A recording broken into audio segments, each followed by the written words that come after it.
Yes, I am Anna. I'm 37 years old, and my life is filled with the reality that others could never even imagine. I have never been married, yet I am among the top 5 wealthiest women in the world. Beauty, allure, and authority are an inherent part of my nature. I've always been strict and firm because this world is governed by harshness and discipline. But now I will tell you about a world no one knows of. A secret realm I've kept hidden. This world belongs to me alone. Dark and mysterious, entirely under my control. Here everything operates by my rules just as in my professional life. Yet this world is unlike any other, hidden, dark, and yet vividly colorful. Only those I choose can enter. With them, I experience things beyond imagination. I break every wall. Sometimes I become their servant. Other times they serve me. Seeing socially powerful men kneeling on the ground, bringing me water, gives me immense pleasure. But one day, 3 individuals caught my attention unexpectedly. At my company, I initiated an internship program for career development, a practice we repeat every 5 years. Typically, the interns are bright but nerdy types whose faces or names I wouldn't remember. To me, they were always beneath the employees. However, a spark lit in my mind that day. The interns in my office were not just workers. They could also be a part of my hidden world. I controlled them with my commands. Not just work-related but something deeper, more chaotic and passionate. Normally, interns could never interact with me directly. But this year, to everyone's surprise, I announced that I would personally work with 3 selected interns. By their 10th day, my plan was in motion. The first intern, Jack, entered my office without even daring to look at me. He couldn't lift his head from the ground. I rose from my chair, walked to the front of my desk, and perched on its edge, crossing my legs. I was wearing a very alluring dress. How do I know? Because everyone in the company stared at me wherever I went. You can imagine where their gazes landed. And yes, that gave me pleasure. Returning to the story, while sitting on my desk, I told Jack, "Come closer." Trembling, he obeyed. Then I commanded, "Kneel." He froze, finally looking up at me for the first time, confused.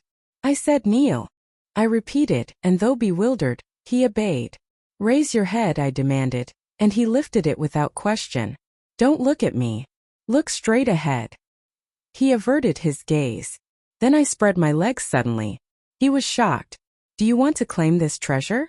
Imagine you're a poor African miner, and what you see before you is a gold mine you could never find in this world. If you want to dig deep and uncover its riches, meet me in front of my house at 11 p.m. tonight." That night, he came to my house. I guided him, controlled his every move, and directed his every touch. This was no different from 50 Shades of Grey. But my story was darker, more real. The second intern, Ethan, was more outgoing. A charming guy who openly flirted with the other female interns. I decided to mess with his mind. I called him into my office and asked how he was doing. He answered casually until I abruptly shouted, "Stop." Then I told him, "I'm going to ask you some questions. If you lie, I'll fire you. Are you ready, Ethan?" Caught off guard, he hesitantly agreed. I started naming the most beautiful women in the company, asking if he'd sleep with them. Despite his growing unease, he had no choice but to answer. Finally, I let my dress slide off my shoulders, revealing just enough. Then I asked, "So who's more beautiful, those women or me?" He didn't know what to say. Yes would frighten him. No would offend me. Then out of nowhere, Ethan shocked me. He leaned in and kissed me, starting to caress my chest. At first I enjoyed it, but this was my world. He couldn't act on his own terms. I slapped him and said, "Meet me at my house at 11 p.m. tonight." When he arrived, he thought we'd be in the living room or bedroom, but I took him to the basement. There I made him experience things he never imagined and deeply feared. The next day, I fired him from the company purely for my amusement. Don't worry, I'm not entirely heartless. I arranged a real job for him at another firm.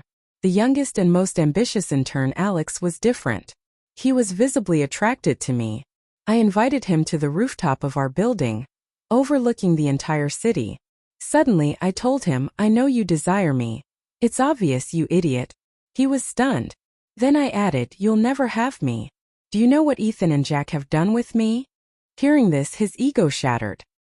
He turned red, visibly angry, and brazenly said, "You're lying." In response, I showed him videos of my encounters with Jack and Ethan. His jaw dropped, and let's just say it wasn't the only reaction his body had. I said, "If you want this, I have one condition." There was an irritating employee in the company I hadn't fired yet, just to spite him. I told Alex, "Go and publicly fight with Abraham, and make sure the entire company hears it. If you manage this, meet me at my house at 11 p.m. Alex was either crazy or hopelessly in love with me. He did exactly as I asked, causing chaos in the company. That night, when he came over, I gave him a unique experience. Unlike with the others I submitted to him, we had an unforgettable night. But remember this, when Anna submits to someone, it's the last happy day of their life. I fired Alex from the company and blacklisted him across all other firms. These interns were nothing more than pawns in my world. I never loved them because love has no place in this world. This realm is entirely under my dominion. Every moment, every touch, every glance is filled with thrill, chaos, and discovery. This is my confession. But there is no regret, no guilt. This is my world, and in it I set the laws and the rules. No one can unlock the doors to this world, for they open only with my key. And this key is hidden in my heart and mind alone. In this world, everyone obeys me. Everyone becomes a part of my fantasy. This is the perfect balance, the perfect chaos for me. This is Anna's world. And this world belongs only to me.